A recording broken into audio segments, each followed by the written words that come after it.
Hello everyone. So today we have 8 to the power of log x minus 2 to the power of log s equals to 5 factorials. So let's solve together by saying solution.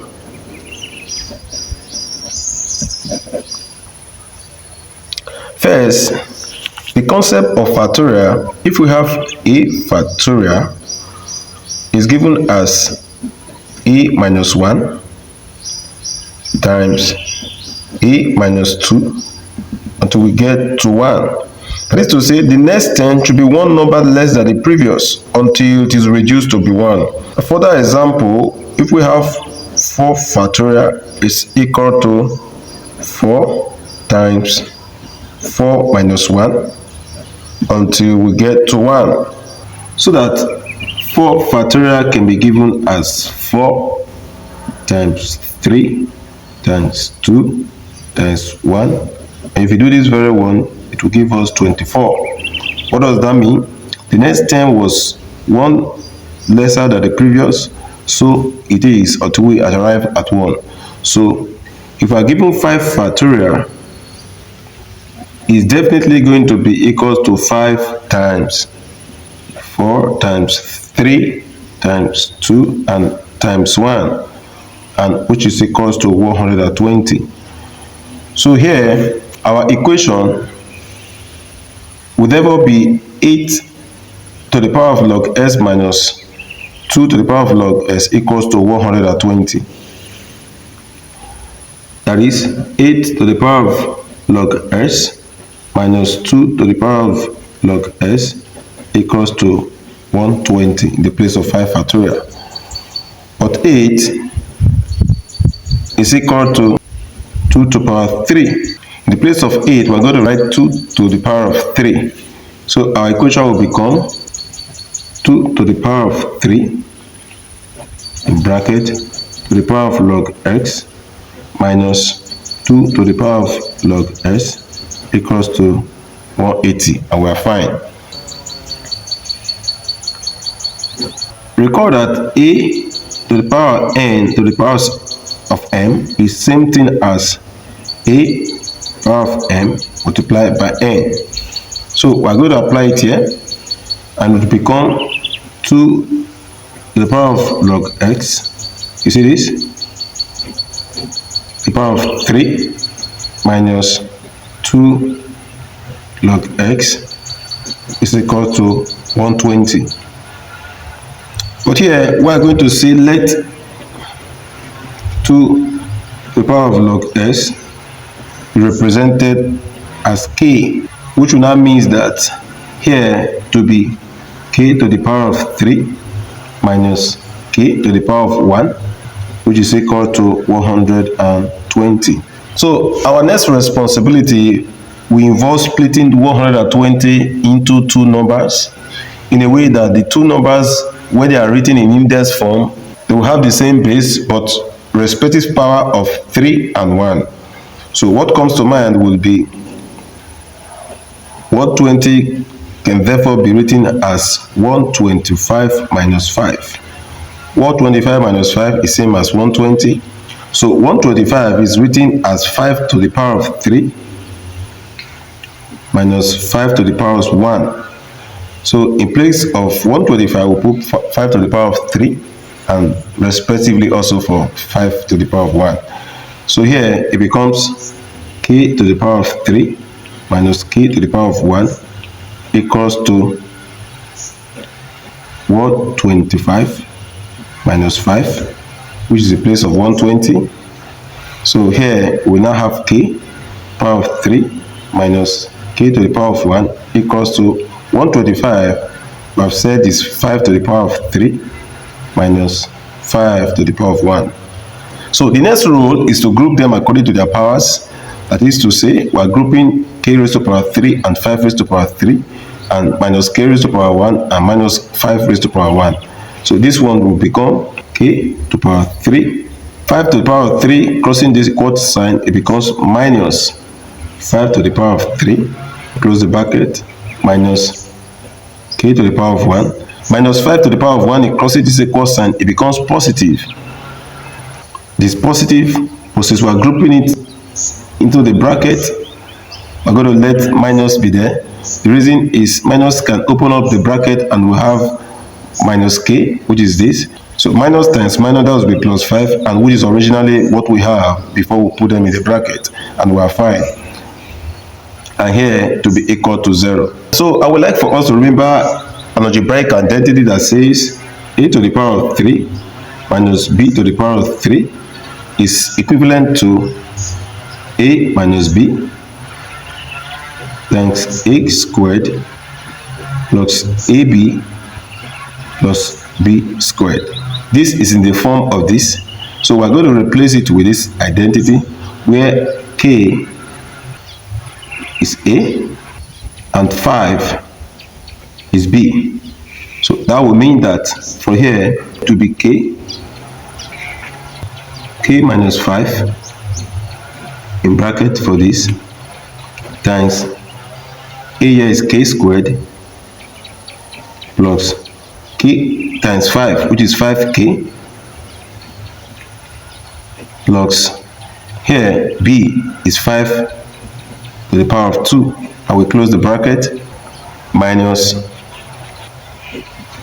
k minus 5 all equal to 0.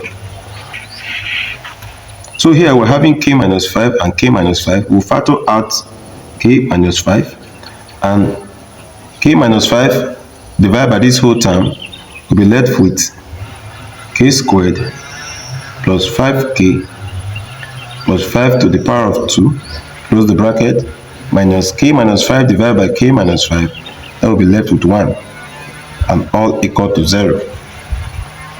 Here, if we simplify further, k minus 5 multiply k to the power of 2 plus 5k plus 5 to the power of 2, that is 25, minus 1 equals to 0. Here, 25 minus 1, that is 24. That is to say k minus 5 times k to the power of 2 plus 5k plus 24 equals to 0. So the application of zero product rule will enable us to say that k minus 5 is equal to 0, or k squared plus 5k plus 24 is equal to 0. So from here, k will be equals to 5 because minus 5 will cross over here. This is the first value of k. So here we're going to employ the discriminant to show if we can derive real numbers as our solution. That is to say, theta is equals to b squared minus 4ac, where a is 1, b is 5, and c is 24.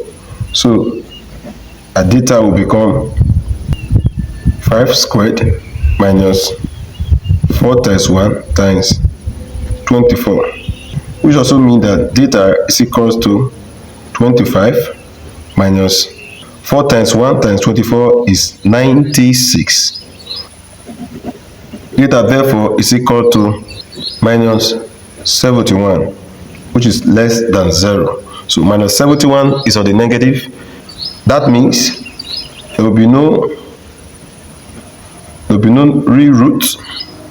Therefore, whatever value we get from here will be rejected because they cannot be found on a number line. So the only real value for k we have is k equals to 5. So we recall that 2 to the power of log s was represented with k. And now we have k to be 5. In the place of k, we are going to put 5 so that 2 to the power of log s will be equal to 5. So we take log to be 10 on both sides. That is log 2 to the power of log x equals to log 5. And the power will come down to multiply the log. It becomes log x times log 2. This is equals to log 5. So we're going to divide both sides by the coefficient of log s, which is log 2. So if we divide here by log 2, side by log 2, log 2 will cancel out log 2, and we'll be left with log s is equal to log 5 over log 2.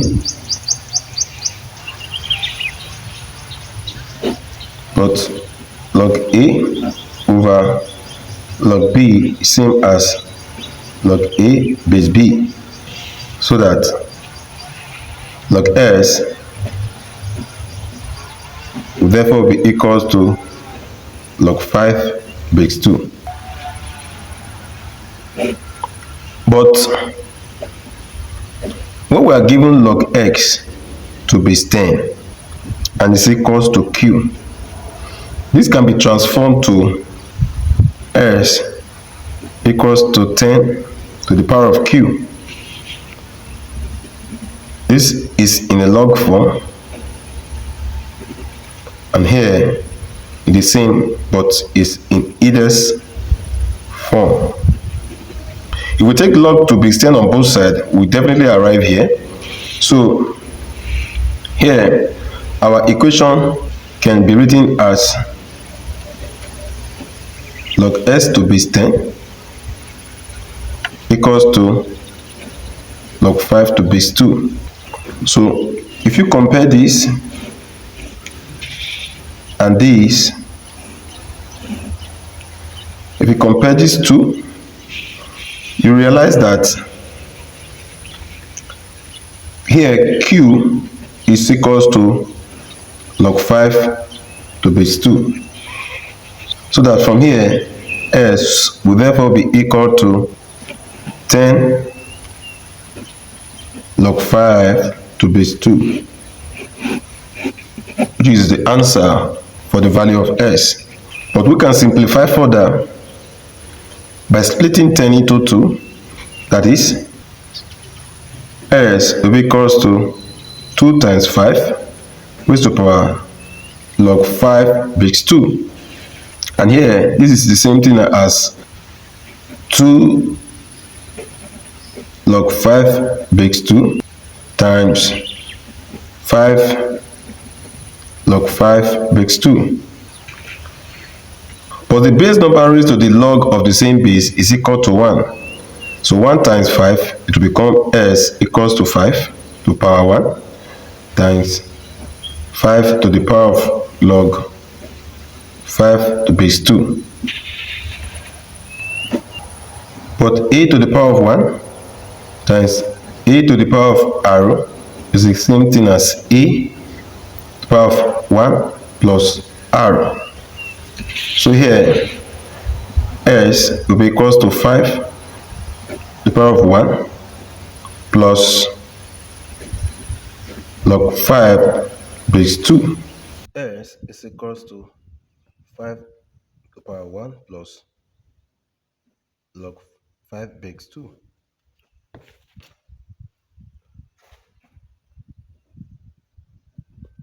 But log 5 over log 2 is approximately 2.321928. So if you put this in the place of log 5 base 2, s therefore will be equal to 5 to the power 1 plus 2.321928, which made s to be equals to 5 to this plus this is 3.321928. Therefore, if you do this very well, s will be approximately equal to 210.